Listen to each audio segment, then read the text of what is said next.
Ayan, nagmarinate tayo ng pork chop.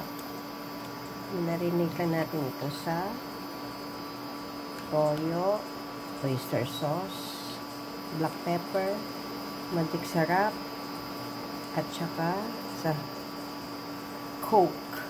Ayan, in-overnight natin ito. Ipiprito lang natin ito. Ayan, oh. Ipiprito lang. Hindi ko na nilagyan niya ng bawang. Kasi mas gusto ko yung black pepper yung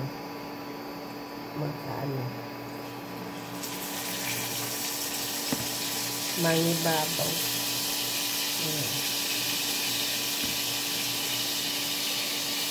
Prito na natin.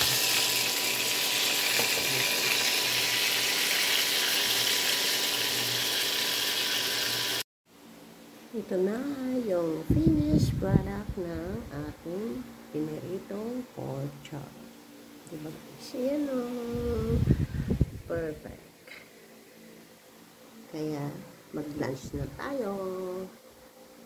Ulam is ready. Bye bye.